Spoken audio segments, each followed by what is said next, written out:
नमस्कार दोस्तों, बीएस बाबू क्लास में आपका स्वागत है। दोस्तों, हमने डिस्कस किया था भारत संसाधन एवं उसका उपयोग क्या कहते हैं। तो हम अब चलेंगे इसी का सेकेंड पार्ट में चलेंगे, जो कि है प्राकृतिक संसाधन। ठीक है, क्या है? प्राकृतिक संसाधन है। इसमें हम देखेंगे कि जो प्राकृतिक संसाधन है वो क्या है। थोड़ा चर्चा करते हैं इस पर।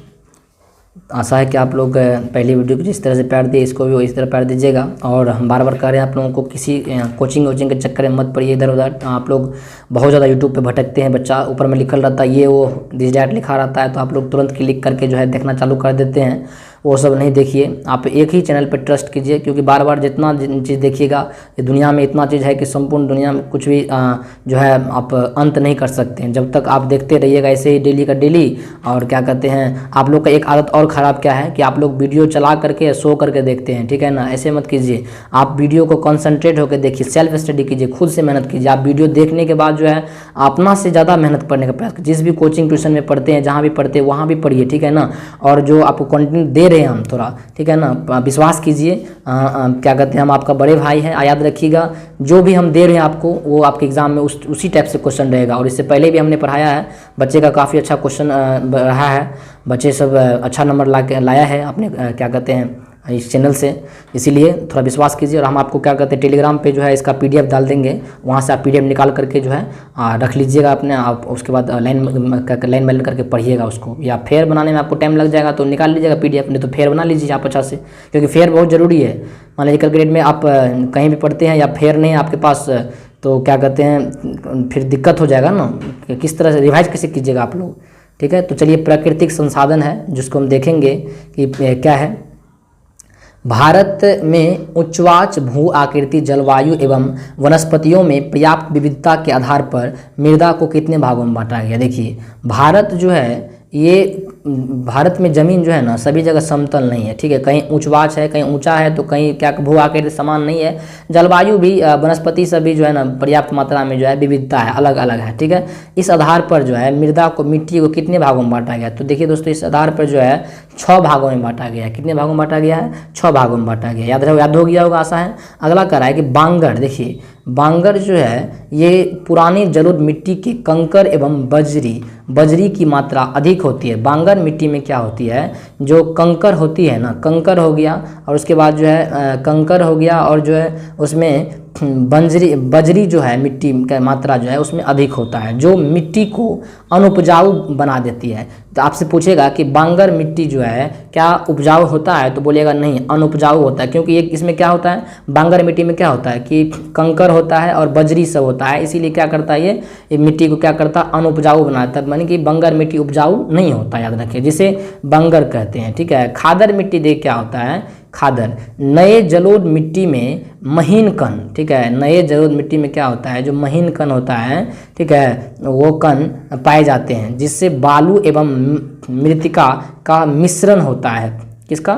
जो बालू होता है और क्या कहते हैं मृत्तिका होता है, उसका मिश्रण होता है, और ये काफ़ी उपजाऊ होता है। तो आपसे पूछा जाएगा कि खादर मिट्टी क्या उपजाऊ होता है या अनुपजाऊ होता है, तो क्या बोलिएगा, खादर मिट्टी जो है ना उपजाऊ होता है। ठीक है, आसानी से समझ रहे होंगे। देखिए अगला क्या कर रहा है कि काजू की खेती किस मिट्टी में की जाती है। तो दोस्तों, काजू की खेती जो है यह लेटेराइट मिट्टी में किया जाता है। किस मिट्टी में क्या आता है? लेटेराइट मिट्टी में क्या आता है, याद रखिएगा, आसानी से समझ रहे होंगे। देश का कितना प्रतिशत भाग जो है वो भूभाग पठार के रूप में है, तो 27% जो है भाग जो है वो किसके रूप में है, पठार के रूप में। ठीक है, देश का कितना प्रतिशत भूभाग जो है मैदान के रूप में है, तो 43% भाग जो है वो मैदान के रूप में है। अगला कह रहा है कि देश में जो है देश का कितना प्रतिशत भाग जो है पठार के रूप में है, तो 30% भाग क्या है, पठार के रूप में है। और अगला कह रहा है कि उत्तर भारत का मैदान किस मिट्टी का बना होता है, तो जलोढ़ मिट्टी का। उत्तर भारत का मैदान जो है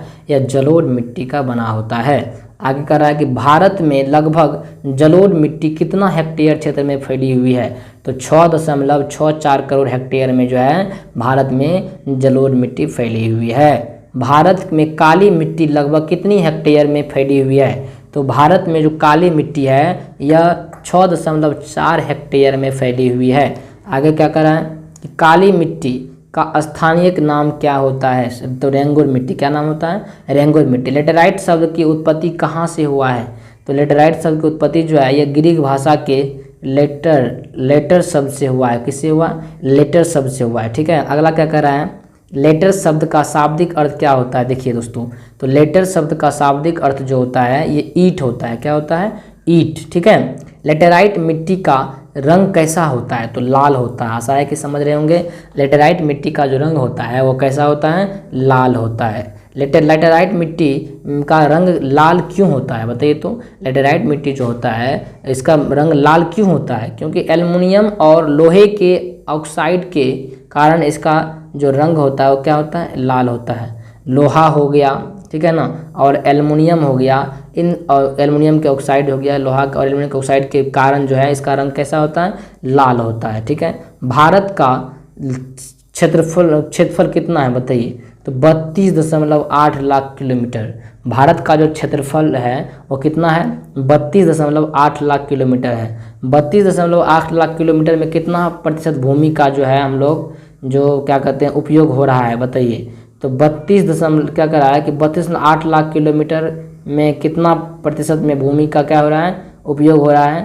तो 93% हो रहा है। अगला कर रहा है किसी भी, देखिए, किसी भी देश में पर्यावरण संतुलन रखने के लिए कितना % भूभाग पर वन विस्तार वंचित है? देखिए, किसी भी देश में जो है ना पर्यावरण को जो है बचाने के लिए जो है 33% जो है वन का विस्तार जरूरी है।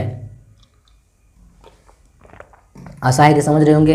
कितना %? 33%। ठीक है, पंजाब एवं हरियाणा में दोस्तों आपको बार बार कह रहे हैं, अगर आप नोट अपना से तैयार करते हैं, खुद से बनाते हैं, अब किसी भी चैनल के चक्कर मत पड़िए। आपको बोल रहा होगा कि इतना में नोट मिल रहा है, ये हो रहा है, वो हो रहा है, मत पड़िए उस सब चक्कर में। खुद से बनाइए बाबू, अपना से मेहनत करके बनाइएगा ना, बहुत नंबर आएगा। ठीक है, या आपको नहीं बनाना चाहते आप तो हम टेलीग्राम का लिंक दे दिए, वहाँ से आप फ्री में PDF ले लीजिए और अपने मित्र को भी भेज दीजिए फ्री में। मत बोलिए पैसा से खरीदने के लिए PDF। ठीक है, पंजाब एवं हरियाणा में कितनी प्रतिशत भूमि पर खेती होती है बताइए? 80% पे। पंजाब और हरियाणा में जो है 80% भूमि पर क्या होती है? खेती होती है। अंडमान निकोबार में कितना % भूमि पर खेती होता है बताइए? तो 10% से कम भूमि पर क्या होता है? खेती होता है अंडमान निकोबार में। ठीक है, याद रखिएगा। राष्ट्रीय वन नीति कब लागू हुआ था? 1952 में। राष्ट्रीय वन नीति जो है दोस्तों 1952 में लागू हुआ था। याद है? आशा है समझ रहे होंगे। अगला कह रहा है कि मानव की 95% की आवश्यकताओं की पूर्ति किससे करती है? देखिए, भूमि से। मानव जो है 95% भूमि का जो है क्या कहते हैं उपयोग जो है किससे करता है? तो देखिए, मानव जो है क्या कर रहा है? 95% आवश्यकताओं की पूर्ति जो है वह किससे करता है? भूमि से करता है आवश्यकता की पूर्ति। ठीक है, अगला क्या कर रहा है? देखिए, पहाड़ी क्षेत्रों में किस प्रकार के जुताई से मृदा अपरदन होता है? देखिए, पहाड़ी क्षेत्रों में जो है समोच्च कृषि अपनाई जाती है और उसी से जो है अपरदन, मिट्टी जो अपरदन होता है उसमें रोक लगाया जा सकता है। याद रखिएगा, समोच्च कृषि से। ठीक है, अगला कहा है कि पवन अपरदन वाले क्या कहते हैं वाले क्षेत्रों में कैसा कृत्रिम क्या कहते श्रेयकर है? पवन अपरदन वाला क्षेत्र में जो है कैसा कृषि जो है श्रेयकर है? कौन सा खेती उधर चलता है? तो बोलिएगा पट्टिका कृषि। क्या होगा? पट्टिका कृषि जो है वहाँ पे कारगर है। ठीक है, याद आशा समझोगे। मेढक के प्रजनन में कौन सा रसायन रोक लगा देता है? एंड्रोजन नाम है। ठीक है ना, वो जो है मेढक के प्रजनन में रोक लगाता है। दोस्तों आप इस वीडियो को 2-3 बार देखिए और एग्जाम जब समय आएगा ना तो उस टाइम में आप थोड़ा स्पीड बढ़ा कर देख लीजिएगा इसको, क्योंकि आप देख के जाइएगा यहीं से ऑब्जेक्टिव भी रहेगा, सब्जेक्टिव भी आपका इसी चैप्टर से रहेगा। याद रखिएगा। मृदा संरक्षण में सबसे बड़ी शर्त क्या है बताइए? वृक्षारोपण। देखिए, मिट्टी की बचाव के लिए हम लोग क्या करना चाहिए? वृक्षारोपण करना चाहिए। वृक्षारोपण बताइए। ठीक है, याद रखिएगा। ये BPSC में भी सवाल पूछा जाता है इस तरह, याद रखिएगा। बहुत ही इंपॉर्टेंट प्रश्न सब आपका है इसमें, क्लास 10th का सवाल है। वस्तुनिष्ठ प्रश्न क्या, अगर ऑब्जेक्टिव देखते हैं, पंजाब में भूमि निम्नीकरण का मुख्य कारण क्या है? वनों उन्मूलन, गहन खेती या अति भूचरण या अति सिंचाई। देखिए, पंजाब में जो है ना वहाँ पे अति सिंचाई करता, अधिक सिंचाई करता, मतलब समझिए कि खेती में सिंचाई करने से क्या होता है, जिस तरह से मान लीजिए आपका बदन दर्द करता है और आपको जो है कोई जाँच देता है जिसको बोलते हैं हम लोग, ठीक ना, कमर क्या कहते हैं पैर को दबा देता है, तो इस तरह से वहाँ पे क्या होता है? आराम मिलता है। उसी तरह से समझ एक तरह से कि जो खेती में भी जो है उसको क्या कहते हैं भूमि को जो है अच्छा सिंचाई किया जाता है, बार बार पानी दिया जाता है, समय समय पे खाद दिया जाता है, समय समय पे उसमें जितना खरपतवार होता है, कीटनाशक होता है प्रयोग किया जाता है, उससे समझिए कि मिट्टी क्या कहते हैं फसल का जो है उर्वरा शक्ति बढ़ता है। इसीलिए क्या होता है, अधिक सिंचाई के कारण जो है वहाँ पे जो है बहुत अच्छा मिट्टी रहता है और वहाँ भूमि निम्नीकरण का मुख्य कारण है वो। ठीक है, अब देखिए अगला क्या करा यहाँ पे कि सोपानी कृषि किस राज्य में प्रचलित है। तो ये हरियाणा में है, पंजाब में है, बिहार के मैदानी में है, मैदान क्षेत्र में है, उत्तराखंड में। देखिए तो सोपानी कृषि जो है उत्तराखंड में है। कहाँ पे है, उत्तराखंड में। मरुस्थलीय भूमि का विस्तार निम्न में से कहाँ है बताइए। तो मरुस्थलीय भूमि का विस्तार जो है ये कहाँ है, उत्तर प्रदेश में या पंजाब, राजस्थान में, कर्नाटक में, महाराष्ट्र में। दोस्तों तो कहाँ है, राजस्थान। आशा है कि आप लोग याद होगा, ये हम जानते हैं क्योंकि आगे पढ़ा दिए थे पीछे। तो ये राजस्थान में। ठीक है, मेढक के प्रजनन अंग को नष्ट करने वाला रसायन कौन है बताइए, एंड्रीजिन है। क्या है दोस्तों, एंड्रीजिन। ठीक है, बेंजीन नहीं मारिएगा, नहीं यूरिया होगा, नहीं फास्फोरस होगा, तो क्या होगा, एंड्रीन। ठीक है, काली मृदा का दूसरा नाम क्या होता है। तो आशा है आप लोग जवाब दे दीजिएगा इसका। आप लोग कमेंट कीजिए इसका, हम इसका आंसर नहीं बोलेंगे। बलुई मृदा, लाल मृदा, रेंगुर मृदा, पर्वतीय मृदा। आप लोग कमेंट कीजिए इसका काली मृदा का दूसरा नाम क्या है। ठीक है, हमने लिखे बताएंगे, आप कमेंट कीजिए। आपके सामने आंसर है, देखते हैं कितना बच्चा एक्टिव है। ठीक है, लघु उत्तरीय प्रश्न में क्या कह रहा है कि जलोढ़ मृदा के विस्तार वाले राज्यों के नाम बतावे। देखिए जो जलोढ़ मृदा के जो विस्तार वाले राज्य है उसका नाम बताने के लिए कह रहा है। और इस मिट्टी में कौन कौन सी खेत फसलें उगाई जाती है बताइए। चलिए देखते हैं हम लोग। तो देखिए जलोढ़ मिट्टी जो है ना भारत में विस्तृत रूप से फैली हुई है। जलोढ़ मिट्टी क्या है, भारत में विस्तृत रूप से फैली हुई है। सर्वाधिक महत्वपूर्ण मिट्टी है यह, याद रखिएगा। जलोढ़ मिट्टी जो है सर्वाधिक महत्वपूर्ण मिट्टी है, बहुत अच्छा फसल इसमें होता है। यह मिट्टी नदियों द्वारा लाया जाने वाला बालू, सिल्ट एवं मृत्तिका के निधि अनुपात से होता है। इसका रंग धुंधला से लेकर लालिमा तक लिए भूरे रंग का होता है। जलोढ़ मिट्टी राजस्थान, गुजरात, पूर्वी तटीय मैदान स्थित महानदी गोदावरी, कृष्णा और कावेरी नदियों के तट पर बसे राज्यों से मिलती है। इस मिट्टी, देखिए क्या कर रहा है, इस मिट्टी में मुख्यतः गन्ना, चावल, गेहूं, मक्का एवं दलहन जैसी फसलें का उत्पादन होता है, याद रखिएगा। तो इस तरह से फसल का जो है ये हमारे लिए जो क्या कहते हैं जलोढ़ मिट्टी जो है उपयोगी है। समझ में आ गया होगा। एक दो बार आप फिर देखिए इस वीडियो को, पढ़ लीजिएगा, याद कर लीजिएगा। समोच्च कृषि से आप क्या समझते हैं। देखिए तो मिट्टी की सतत गुणवत्ता बनी रहे इसके लिए वर्षा जल का संचयन, भूपृष्ठीय जल का संचयन, भूमिगत जल का पुनः पूर्ति योग के साथ पहाड़ी क्षेत्रों में सीढ़ीनुमा खेती बनाई जाती है। देखिए इस तरह से मान लीजिए पहाड़ी क्षेत्र में आज जो पानी पड़ेगा इसमें तो क्या होता है, पानी नीचे से नीचे गिर जाता है। ठीक है, तो सीढ़ीनुमा खेती क्या कहते हैं वहाँ पे की जाती है, जिसे समोच्च कृषि कहते हैं। अगला कह रहा है कि इस विधि द्वारा मिट्टी की उर्वरकता शक्ति संरक्षण साथ साथ हो जाता है। आशा है कि समझ रहे होंगे। दोस्तों पवन अपर्दन वाले क्षेत्र में कृषि की कौन सी ऐसी पद्धति है उपयोगी मानी जाती है। देखिए तो पवन अपर्दन वाले क्षेत्र में पट्टिका स्थित कृषि यानी कि स्ट्रिप फार्मिंग श्रेयकर है। तो पूछेगा कि पवन अपर्दन वाले क्षेत्र में कौन सी कृषि कारगर है, तो बोलिएगा जो है पट्टिका कृषि जो है कारगर है। ठीक है, पवन अपर्दन वाले क्षेत्र में पट्टिका की स्थिति श्रेयकर है। इसके अंतर्गत फसलों की बीच घास की पट्टिका विकसित करने का आधारित है। इसके तहत रसायन का उचित उपयोग कर जो है मिट्टी का संरक्षण क्या कहते हैं किया जा सकता है।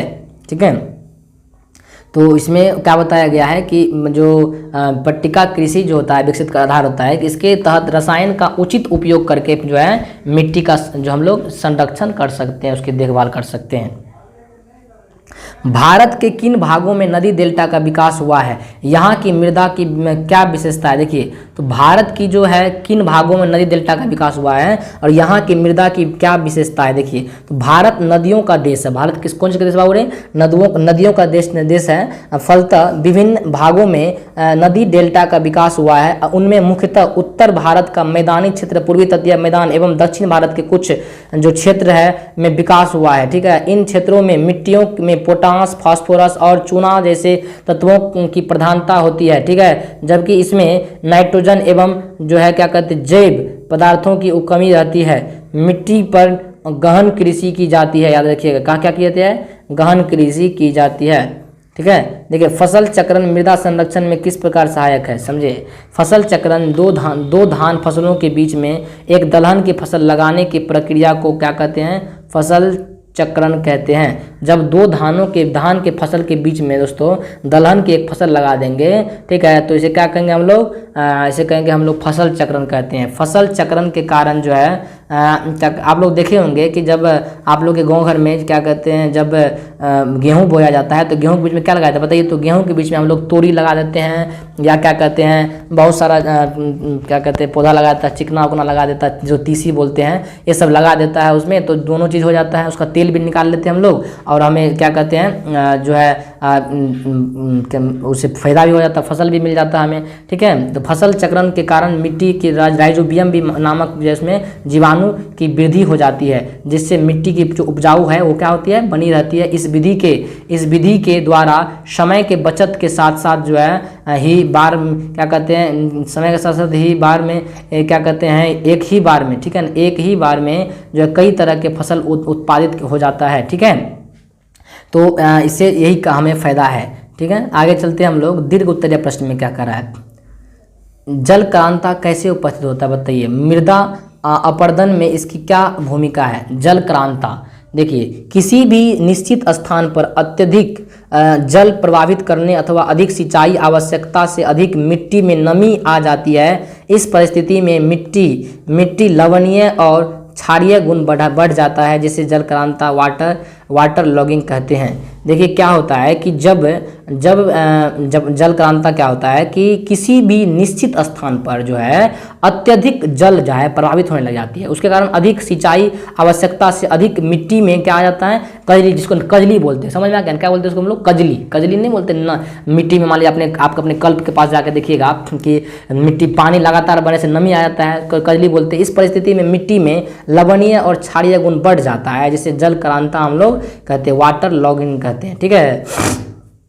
मिट्टी अपर्दन में किसी भी इसकी निम्न भूमिका होती है। देखिए मिट्टी के अपर्दन में दोस्तों इसकी क्या होती है, निम्न क्या कहते हैं, बहुत अच्छी भूमिका होती है। जल क्रांता में मिट्टी की उर्वरा शक्ति समाप्त होने लग जाती है। क्या कहते हैं, जब जल क्रांता होता है ना तो उसमें क्या होता है कि मिट्टी की जो उर्वरा शक्ति समाप्त, यानी देखिएगा कजली जब लग जाता है, हमने बोला ना उसमें नमी की मात्रा जब आ जाता है तो वह उसमें यानी कि उर्वरा शक्ति क्या होती है, कम होने लग जाती है। और खनिज आधारित उद्योग में चूना, पत्थर, खड़िया आदि के पिसने से भूमि पर जो परत बन जाती है उसे मिट्टी अपर्दन होता है, ठीक है। भूमि पर जो परत हो जाती है, जो उसके क्या कहते हैं समाप्त होने से क्या कर रहा है, खनिज आधारित जो उद्योग है, चूना, पत्थर, खड़िया आदि पीसने से भूमि पर जो परत बन जाती है उससे मिट्टी अपर्दन होता है। याद रखिएगा, चूना देना चाहिए खेतर में, चूना उना का छिड़काव करना चाहिए। इससे क्या होता है, जो मिट्टी की अपर्दन शक्ति बढ़ जाती है, फिर से जग जाती है। आप लोग देखे होंगे कि पानी में भी चूना मारा जाता है, ठीक है ना,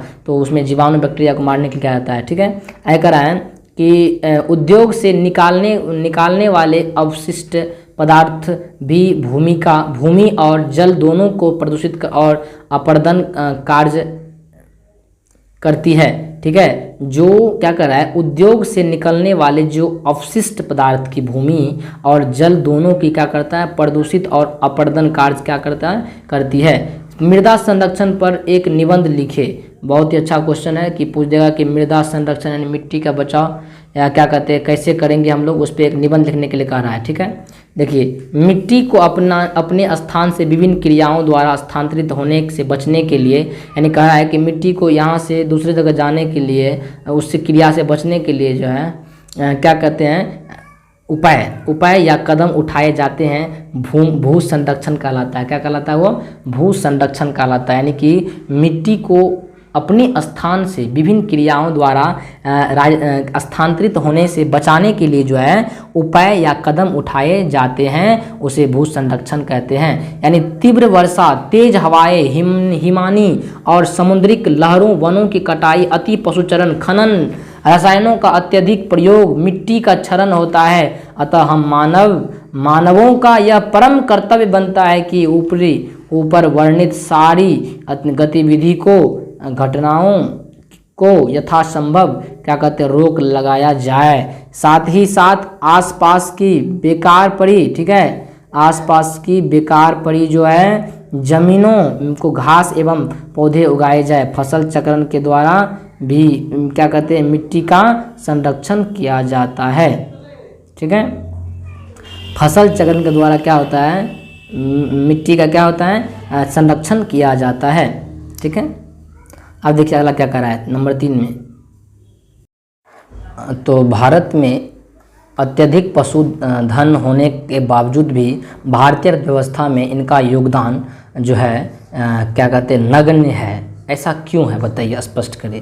कह रहा है यहाँ पर लिखा हुआ नगण्य है, या स्पष्ट करें कि भारत की जो अत्यधिक पशुधन होने के बावजूद, भारत में बहुत ज़्यादा पशुधन है, पशु के लिए चारा है, फिर भी भारतीय अर्थव्यवस्था जो है इनका योगदान जो है बहुत नगण्य है, बहुत कम है। इसमें ये इसका अर्थव्यवस्था है इसमें बहुत ज़्यादा मतलब उतना अच्छा नहीं है। ऐसा क्यों है, तो देखिए कृषि भारतीय अर्थव्यवस्था की रीढ़ मानी जाती है। कृषि जो है, खेती बाड़ी जो है, वो भारतीय अर्थव्यवस्था क्या है, रीढ़ मानी जाती है। वैसे तो भारत पशुधन के मामले में विश्व के अग्रणी देशों में शामिल किया जाता है, परंतु अस्थाई चारागाह बहुत कम है यहाँ पे ना। मेन बात सो है कि यहाँ जो अस्थाई चारागाह है वह बहुत कम है, एवं पशुओं के लिए पर्याप्त और पौष्टिक चारा उपलब्ध न होने के कारण जो है, जो यहाँ पे पशुओं के लिए जो है पर्याप्त और पौष्टिक चारा उपलब्ध न होने के कारण इसका प्रतिकूल प्रभाव पड़ता है। हमारी देश की गायों अथवा भैंसों की नस्ल बहुत कम दूध करती है। विदेशों में इन पशुओं की नस्ल जो है, इसकी जो नस्ल जो है विदेश में पशु की नस्ल बहुत ज़्यादा अधिक मात्रा में दूध करती है, तथा इनका रख रखाव हमारे देश की अपेक्षा अच्छी होती है। इसीलिए जो है वहाँ पे ज़्यादा अच्छा क्या कहते हैं, कारागार है, मतलब कार्यगार है पशुधन। कम दूध और अधिक भोजन या चारा देने से भारतीय कृषि के जो के साथ साथ अर्थव्यवस्था में आगे नहीं बढ़ पाते। कभी क्या हो रहा है, एक गाय है, मान लीजिए, समझा रहा हूँ आपको, मान लीजिए एक गाय है और ये गाय को मान लीजिए भोजन तो पुष्टांग दे रहे हैं, खूब भोजन दे रहे हैं, भोजन कर रही है। हमारे पास देसी गाय है और ये गाय हमें दूध दे रही है थोड़ा सा, मतलब दूध देने का इसको 2 kg तो दे रही है क्या कहते हैं, आधा kg दूध। तो मान लीजिए बहुत कम दूध दे रही है।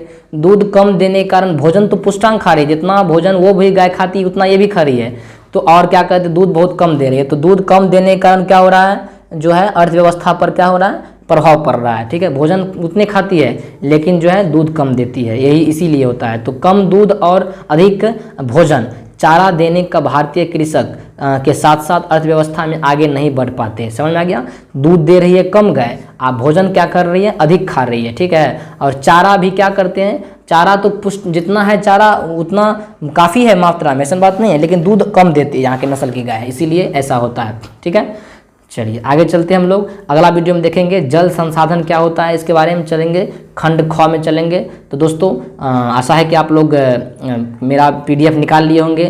PDF मिल गया आप लोग को, PDF मैंने दे दिया था, जैसे हम फ्री होते हैं आपको PDF दे देते हैं, तो आप लोग PDF निकाल करके उसका जो है 2 कॉपी करवा लीजिएगा, उसको याद कीजिएगा। ठीक है, चलिए मिलते हैं नेक्स्ट वीडियो के साथ, तब तक के लिए दोस्तों धन्यवाद।